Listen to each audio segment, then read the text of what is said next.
Pátá řada československého Survivoru je u konce a už známe vítěze, kterým se nakonec stal Otakar. Pokud sledujete moje videa, víte, že já jsem tuhletu variantu měl jako jednu z nejpravděpodobnějších. Obvykle jsem na první místo pasoval Kristýnu a v top 5 jsem měl víceméně celou dobu i Lukyho. Tím trošku předbíhám to, co budu chtít řešit v úvodu videa, samozřejmě se dostaneme k tomu, co je v samotném názvu. Já bych se ale kompletně chtěl pobavit o samotném finále, protože když jsem se dozvěděl, že to bude live, tak jsem z toho měl vlastně docela radost, přišlo mi to jako skvělý nápad, všichni si to pamatujeme z těch amerických verzí, kde se to prostě takhle dělalo, ale měl jsem zároveň docela strach z toho, jestli se to povede u nás převést do podoby, která mi bude vyhovovat. Za prvé jsem měl docela obavu, jestli to bude technicky všechno v pohodě. Už několikrát se stalo, že když prostě něco přecházelo do nějakého takového formátu, tak často to provází nějaké problémy. Já absolutně žádné technické nezaznamenal a celou dobu mi přenos běžel úplně super, takže za tohle palec nahoru. A stejně tak bych ho dal nahoru i za samotné provedení. Líbilo se mi, jak byla vlastně samotná ta v uvozovkách kmenová rada postavená. Vlastně na začátku jsem vůbec nečekal, že do ní budou takhle zapojeni ještě všichni 4 hráči, kteří byli ve finálovém díle. Předpokládal jsem, že Ondra to nějakým způsobem uvede, pak uvidíme tu část, kde už bude jasná třeba ta finálová dvojice. Já upřímně čekal, že už nebude kmenová rada, ale soutěž, i když samozřejmě i to mohlo nastat. Ve druhé a třetí sérii, jestli si to dobře pamatuju, se ještě klasicky hlasovalo, i když už byli poslední 4 hráči, takže jistotu, že se bude soutěžit, jsem samozřejmě neměl, ale myslel jsem si to. A tak jsem předpokládal, že nám Ondra udělá nějaký úvod a potom se budeme dívat na díl až do momentu, kdy právě bude rozhodnuto alespoň o nějakém minimálním počtu hráčů, kteří jistě ve finále už budou. Ale vlastně se mi dost líbilo, jakým způsobem byly přechody mezi tím samotným dílem a tím, co se dělo na scéně. To, co bylo live, nebylo vlastně zdlouhavé a to beru jako obrovské plus, protože toho jsem se trošku taky obával. Jo, pamatuju si to zase z jiných televizních show, kdy prostě jako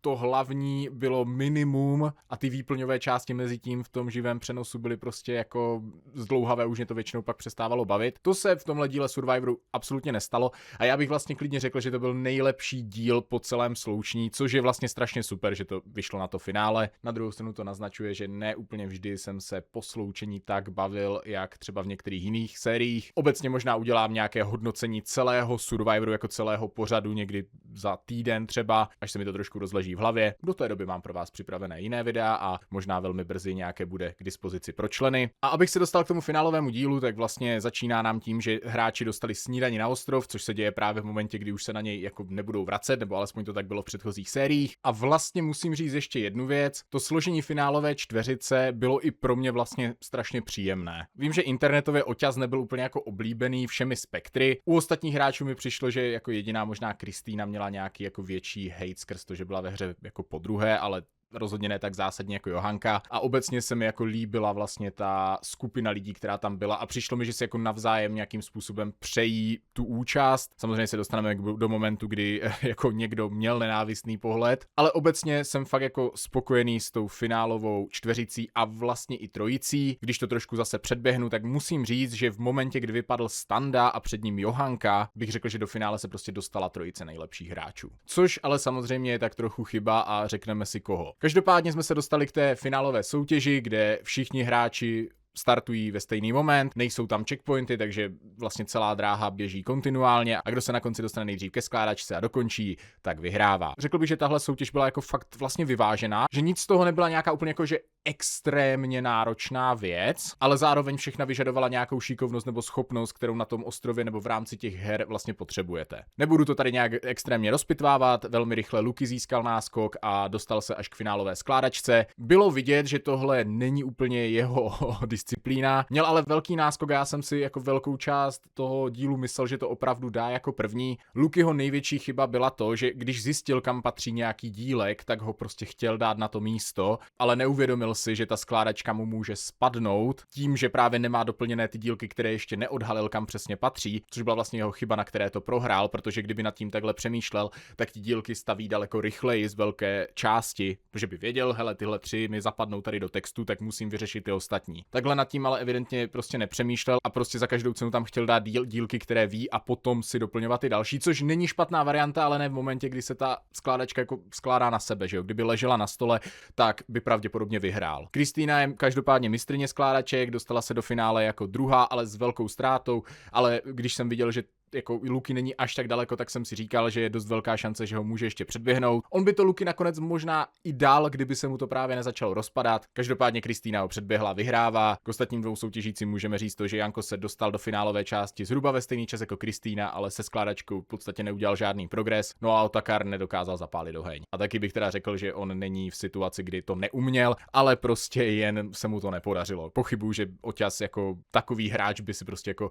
alespoň několikrát nevyzkoušel zapalování ohně, a i když určitě to nedělal nejčastěji, tak pochybuju, že to prostě jako reálně neuměl. Podle mě prostě jenom v tom stresu a i v tom vědomí, že je prostě totálně poslední, vždyť jako failnul i to skládání věže, trvalo mu to nejdýl a tohle všechno na vás působí, takže já chápu, že se mu to nepodařilo. A teď se dostáváme k tomu momentu, který podle mě Kristýně prohrál hru a jako trošku tím předbíhám zase to celé, ale Kristýna si prostě neměla vzít do finále Oťase. Jasně, Otakar by se tam mohl dostat, ten duel by teoreticky klidně mohl vyhrát, nemyslím si, že by byl bez šance jak proti Lukimu, tak proti Jančimu, ale z hlediska jakékoliv logiky prostě Kika šla sama proti sobě tím, že chtěla dotáhnout do finále jako dalšího nejsilnějšího hráče. A to pořád neznamenalo, že nemůže tu hru vyhrát, ale jenom si to sama výrazně zkomplikovala a hlavně je to spíš krok pro Otakara, který může říct, hele, podívejte se, tahle ta skvělá hráčka stejně vzala mě, i když já jsem pro ně byl největší hrozba. A to je problém. Každopádně to znamenalo, že Luky s Jančím se dostanou do duelu, kde já jsem přiznám, že na začátku, když jsem to viděl, tak jsem věřil Jančimu, i když jsem si myslel, že ta výška jeho pro něj může být problém. Nakonec ale Luky byl jako výrazně rychlejší a vlastně celou dobu byl v pozici, že kdyby mu to i spadlo, tak pořád Janko byl v takové situaci, že by ho Luky úplně v pohodě dohnal, což tak bylo vlastně i v tom samotném závěru a proto si mohl dovolit i jako riskovat s takhle špatně postavenou věží. Strašná halus, že to nespadlo, ale Luky vyhrává, postupuje do finále a Janko, který předtím byl vlastně velmi rozhořčen a velmi ho ranilo, bylo to na něm vidět, že ho Kristýna do finále nevzala, končí na 4. místě v této sérii a do finále se už vlastně nedostal. No a teď už se dostáváme na finální kmenovou radu, kde samozřejmě šlo o to předvést tu nejlepší možnou řeč. Já tady půjdu asi trošičku proti proudu, myslím si, že Kristýnina řeč je obecně chválená někde jako v diskuzích a samozřejmě ona dobře odprezentovala velkou část svých kroků. Podle mě ale udělala chybu v tom, že nešla na řadu jako první, protože Luky vlastně tak nějak v uvozovkách trošku sebral některé její tahy, nebo respektive jejich společné tahy tím, že on je jako první prozradil. A druhá největší chyba Kristýny podle mě je, že strašně málo tlačila na tu fyzickou stránku na jednu stranu a na druhou ještě to, že vlastně ani moc nezdůraznila ty imunity, jo. Prostě měla to otočit proti těm klukům v tom stylu, hele, co oni dva. Já jsem teď po sloučení v nejdůležitější fázi, celou dobu se tady skrývám, abych nebyla fyzická hrozba, tak teď urvu 3 imunity z posledních, já nevím kolika, 4-5 soubojů a co oni našli. Ani jeden z nich nenašel žádnou imunitu, já jsem měla 2, které jsem našla a dokonce jsem měla v ruce i jednu, která patřila Johance a dala jí Kice na nějakou dobu do úschovy. Luky mu samozřejmě taky rukama prošly vlastně 3 imunity, ale ani jednu nenašel. Jo, Kika prostě podle mě měla nejhorší závěrečnou řeč, podle mého názoru. Musím říct, že Otakarova řeč a Lukyho se pro mě tak nějak bijou. Luky podle mě tu řeč měl jako fakt dobrou, co mě v ní ale chybělo a co mu mohlo jako možná teoreticky dát větší šanci na výhru, i když si myslím, že jako v téhle finálové trojici vyhrát nemohl. Jinak ale Luky porážel drtivou většinu hráčů, co se dostali do sloučení, s výjimkou asi Standy, Johy, teoreticky Johan, ale ta zase vypadla první před sloučením, těžko říct, jak by pak hrála, jestli by jako nevyletěla třeba o další kmenovku dál po Standovi. A řekl bych, že jí nejvýraznější tahy byly vlastně jako před sloučením a ještě si jich řada jako úplně nepovedla nebo znamenala problémy pro ní. Takže Luky podle mě je zaslouženě v té finálové trojice. Myslím si, že opravdu jako od vypadnutí Standy nemohla se utvořit lepší finálová trojice. Jedině snad fakt s tou výjimkou jako Johy bych dokázal brát jako místo Lukyho. A tu řeč fakt jako měl dobrou, krom toho, že prostě nevsadil na tu kartu. Já jsem tady nejvíc přežíval. Jo, prostě měl daleko víc zdůraznit, že hele, oni jako skvělá sociální hra, ale to se ti to hraje, když prostě nebyl 5krát v řadě na kmenovce jako já. Vždycky jsem to přežil. Vždycky jsem tady měl ten štít v podobě Jury nebo Standy, které vy jste chtěli radši ven než mě, protože mě jste si zamilovali, což byl ten hlavní můj plán, který on výborně odprezentoval. U Oťase si myslím, že zase nejlépe reagoval na položené otázky, když jsme jich velkou řadu neviděli. Vlastně přiznával svoje chyby, což neříkám, že ostatní nedělali vůbec, ale uměl to dobře odprezentovat, třeba i tu fyzickou stránku přežít, která byla u Oťase z těch 3 hráčů jednoznačně nejmenší. Ti jeho protihráči udělali chybu v tom, že vlastně na ní prostě víc nezahráli. Jo, to si myslím, že možná Oťasovi trošku ulehčilo tu výhru. Luky to měl v tom finále fakt těžké, aby vyhrál, to si myslím, že s těmahle 2 soupeři to jako teoreticky určitě šlo, ale pořád jako horko těžko. Jo, tady si fakt myslím, že Luky udělal jako vlastně paradoxně možná největší maximum z těch 3 hráčů pro to, aby vyhrál. Jo, v té finálové řeči mi chybí u něj nějaká věc, ale vlastně na to, v jaké pozici se tam dostal a kolik měl jako nějakých úplně extrémně viditelných tahů, tak vlastně dokázal ten svůj příběh prodat velmi dobře. To ale dokázal i Otakar a podle mě na tom vlastně vyhrál a taky se mu velmi vyplatilo to, že měl prostě sympatie velké části poroty, což měli do jisté míry všichni, myslím si, že nikdo tam neměl jako vyloženě nějakého totálního nepřítele, ale Oťas si prostě dokázal získat velkou část holek a myslím si, že i prostě tahle ta sympatie se velmi projevila na tom hlasování, protože od některých hráček jsem byl na pochybách, jestli budou hlasovat právě jeho a nakonec mu ten hlas dali vlastně všechny, u kterých jsem právě váhal, jestli budou dávat jeho nebo spíš Kristýnu. U nikoho z nich jsem si neuměl představit Lukyho, o kom budu teď mluvit. Takže abych to tak seřadil, tak podle mě jako Oťas s Lukym měli vlastně podobně dobrou řeč pro mě. Oťas možná lehce výš a Kristýna podle mě jako tu řeč, mně i přišlo, že jako odprezentovala strašně jako agresivně a možná jako málo citlivě na to, že tamhle máš holky, které právě povyhazovala, někoho, koho zradila. Víš, že i ten Janči bych si uměl představit, že to na něj nemuselo působit dobře, byť ten hlas nakonec dál. Samozřejmě tohle je jenom můj pocit, takže z tohohle hlediska to je jako asi nepodstatné, protože ti hráči samozřejmě tam byli daleko díl, položilo se daleko víc otázek, my jsme určitě neviděli všechno, ale prostě takhle na mě působily finálové řeči z dílu. No a pak se jde hlasovat. Když to řeknu takhle, před finále jsem si byl jistý pouze 2 lidmi, jak budou hlasovat. U ostatních jsem měl vždycky takové to, že jsem věděl, že budou hlasovat toho, nebo jsem si to aspoň myslel, ale nevěděl jsem, jak se nakonec rozhodnou. 2 lidi, u kterých jsem si byl 100% jistý, byla Vivien, která byla jako 1000% hlas pro Otakara a na 99% jsem si byl jistý Jurou, že dá hlas Lukymu. Uměl jsem si představit, že by dal hlas Kristýně, ale bral jsem tam v potaz, že prostě se celou dobu k ním nepřidala, což mohla být vlastně taky její nějaká nová strategie, která by jí ve výsledku třeba pomohla ve válce s Otakarem. Když vezmu zbytek hlasování poroty, Janko podle mě úplně se odosobnil od toho kroku Kristýny a dal jí hlas. Podle mě naprosto jako legitimní. Trošku mě překvapil Standa, ale ne šokoval. Spousta lidí říká, že to udělal nehráčsky, ale podle mě on prostě jako jediný společně s Jurou měli jako kompletní náhled do Lukyho hry. Kolik těch hrdinů tam přežilo, že jo, do té fáze, kdy Luky ještě zahrál nějaké věci společně s nimi moc ne a v tom sloučení nebyli. A vlastně nemohli tak úplně ocenit všichni ani tu jeho jako taktiku toho prostě všechny si získat na svoji stranu a potom je nastrkovat jako štíty. Jo, prostě těch hráčů z jeho strany v uvozovkách nějakého fotbalového pavouka nezbylo tolik. A Standa s Jurou jediní jako věděli fakt všechno, když to tak řeknu. A věděl jsem, že Standa se bude rozhodovat mezi Otakarem a Lukym, vlastně to i sám řekl před tím psaním. Nakonec volí Lukyho. Já bych to vůbec nebral nějak špatně a vlastně jsem schopný pochopit, že tenhle hráč hlasuje Lukyho. Druhá jeho volba, a i to tam přímo řekl, byl prostě Otakar, který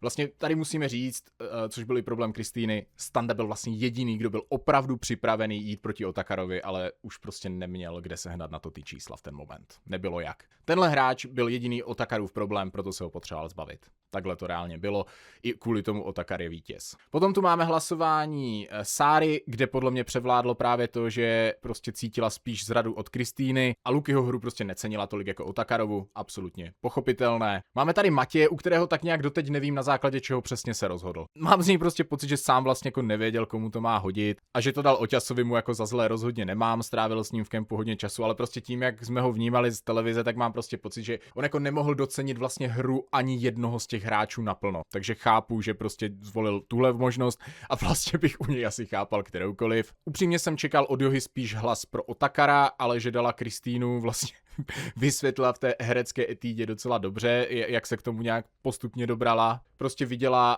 že Kristýna stejně jako já si myslím, měla víc viditelných a velkých hráčských tahů plus ty imunity a Oťas měl samozřejmě lepší příběh. A poslední rozhodující hlas, stejně jako tomu bylo před několika sezónami, měla Johanka, dá se říct, a ta nakonec dává jméno Otakara. Já vlastně nevím, co byla ta její hlavní motivace, proč to dala Otakarovi. Vlastně si myslím, že obě 2 možnosti, jak Kristýna, tak Otakar pro ní byly jako legitimní varianta. Možná, že to prostě Kristýně třeba opravdu tolik nepřála a přála to víc Oťasovi. Možná, že jeho kroky viděla víc a jeho sociální hru viděla výš. Ona totiž jako přímo při hlasování v bonusech úplně jako nevysvětlila tohle rozhodnutí dopodrobna. A samozřejmě v tom tím pádem spousta lidí vidí nějakou zášť, ale já to tak asi jako úplně necítím, že by to Kristýně nedopřála. Jediný, u koho bych tohleto fakt jako dokázal cítit z té původní kmenové rady, byla Vivien. Jedině u Vivien mám fakt pocit, že jako ona by hlasovala Otakara, i kdyby Kristýna jako vlastně jí celý Survivor líbala nohy podle mě, ale tam jsem prostě nějakou zášť tak trošku v ten moment cítil. U nikoho dalšího vlastně ne. Hlasování tedy 4-2-2. Podle mě opravdu ta finálová trojka, která tam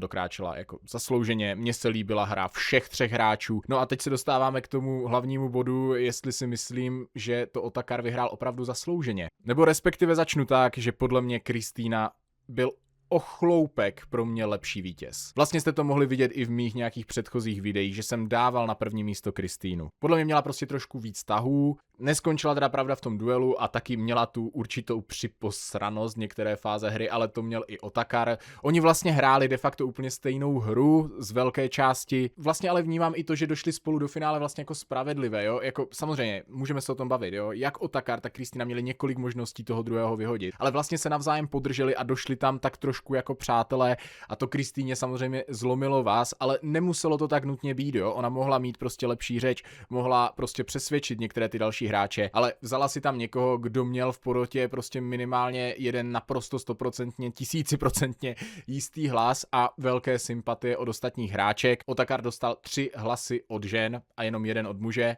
A další hlasy, které zbývaly, ty 4 byly teda 3 od kluků vlastně mířily do Lukyho a 1 do Kristýny a jen Johy dala Kristýně hlas, takže paradoxně vlastně o tom, že se tady hodně mluvilo o ženské vítězce, tak vlastně skoro všechny ženy volily muže, ale muže, který jim podle mě celou dobu naslouchal a dokázal se nějakým způsobem na ně napojit víc než právě Kristýna a to si myslím, že jako vlastně možná i třeba rozhodlo, protože opravdu ta hra těch 2 hráčů byla opravdu podobná a podle mě si to prostě jako zasloužili oba dva. Luky o malilinko míň, byť jsem mu vlastně jako fandil svým způsobem nejvíc, protože prostě tu story měl nejsložitější tím průchodem tou hrou podle mě. Ale i když já bych prostě hlasoval v tom finále Kristýnu, tak podle mě Otakar je naprosto legitimní vítěz tohoto Survivoru. Jak jsem zmiňoval, podle mě ta finálová trojka byla opravdu dobrá. Podle mě to je jako reálně nejlepší finále, co se týče složení těch hráčů, které bylo možné volit. Jo, když to zazpomínáme, první kmenová rada, Veve, Vladimír, naprosto jednoznačná, tuším nějak 8-1 nebo kolik to bylo na hlasy, nepamatuju teď počet členů poroty. Tam dostala Veve hlas pouze od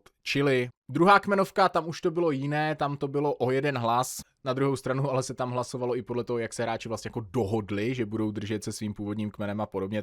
Tu druhou kmenovou radu sice byla těsná, ale nebral bych tak úplně vážně. Navíc jako ten největší hráč série byla Johanka a nedostala se do toho finále. Tomáš byl silný hráč, co se týče soubojů. Martin byl vlastně kámen u nohy a dostal se tam jako zvláštním způsobem. Třetí série, Mikyš byl jednoznačný vítěz. Nikola to prostě jako podle mě proti němu nemohla v životě vyhrát. A ve 4. sérii tam byla Naty, která byla prostě absolutně random člen finále, která tam prostě jenom došla. Promiň Naty, tam prostě ta hra nebyla nějak výrazná. Byl tam Michal, který byl skvělý, ale pohřbil si to podle mě hlavně tou finálovou řečí. A byl tam Pája, který vlastně nebyl, jako nepatří podle mě ani k top 5 hráčů té série, co se týče nějaké sociální hry, ale prostě měl štěstí, vybojoval hrozně moc soubojů a nikoho za celou tu hru vlastně jako úplně nepodělal vyloženě, takže nikdo ho neměl nerad, na rozdíl od Michala, který prostě rozdal těch kudliček dozad hodně a potom si to nedokázal vlastně úplně obhájit. Podle mě jsme letos viděli jako jednoznačně nejvyrovnanější finále, ze kterého já bych jako vítěze zvolil Kristýnu. Nicméně Otakar je pro mě naprosto zasloužený legitimní vítěz, který hrál skvělou sociální hru a má z těch 3 hráčů podle mě jako nejlepší příběh. První den padáš na v úvozovkách jednoduché překážce, nejsi schopný překonat. Tvůj kmen kvůli tomu nemá týden oheň a stejně nedostaneš na kmenové radě až do konce ani 1 hlas. Sociální hra jako společně s Kristýnou jednoznačně nejlepší a k tomu všemu i ty finiše v soubojích. Samozřejmě obrovské štěstí obou těchto 2 hráčů, že nechodili na kmenové rady. Dost možná by to bylo jinak a to třeba do jisté míry zabilo šance na výhru Lukymu, protože měl vlastně minimum hráčů, se kterými se znal nejdelší dobu, což v českém Survivoru hraje obrovskou roli a vlastně to podle mě hrálo roli i v tom výběru. Prostě když hrajete v Survivor ani ne měsíc, jak se to hraje v Americe, tak daleko jednodušeji někoho bodnete do zád, než když s tím člověkem strávíte 70 dnů. Což prostě je možná i důvod toho, proč Kristýna vlastně nedokázala na konci tu nejdůležitější a nejpodstatnější zradu udělat. Ten důvod, proč Kristýna není vítěz, je sama Kristýna, která si do finále vzala oťase a ten, kdyby tam nebyl, tak by proti Lukymu a Jánovi pravděpodobně úplně v pohodě vyhrála. Tohle je teda můj pohled na letošní sezonu, nebo respektive na finále letošního Survivoru. Já jsem si ho fakt užil. Musím říct, jak tady bylo spousta slabších momentů, které mě opravdu jako nedržely tak moc u obrazovky, tak finále mě extrémně bavilo. Samotné live provedení, všechno super. Jediné co, možná ty emoce na tom samotném konci mi přišly autentičtější na tom místě v těch předchozích sériích, ale to prostě dělá to, že je to prostě s půlročním zpožděním a všichni už to nějak vstřebali a jako věřím, že třeba takový Luky prostě jako možná nepočítal ani s těma 2 hlasy, jo, jakoby měl jsem z něj trošku takový pocit, že si celou dobu uvědomuje, že tu hru nevyhraje. Možná se i něco někteří hráči dozvěděli, kdo ví, ale krom tohodle na tom nevidím jedinou vadu a budu jedině rád, když v příští sérii uvidíme finále opět live. Ode mě už je to pro tohle video všechno, dal jsem vám sem prostě takového moje kecání, povídání o finálovém díle Survivoru. Ani jsem to dneska nedoplňoval žádnými obrázky, protože všichni to máte určitě v živé paměti. Kdo se na to bude dívat později, moc lidí asi ne. A tím si myslím, že to můžeme zakončit. A jenom prostě zopakuju, že podle mě Otakar je naprosto skvělý vítěz téhleté řady. Má tam i to story, že se do Survivoru několikrát hlásil a dokázal se tam nakonec probojovat a pak tu hru i celou vyhrát. Kdyby vyhrál kdokoliv jiný, rozhodně by mi to nevadilo. Přál jsem to víc Kristýně, můj největší oblíbenec hry byl Luky, ale Otakar si výhru v téhleté soutěži pro mě absolutně zaslouží.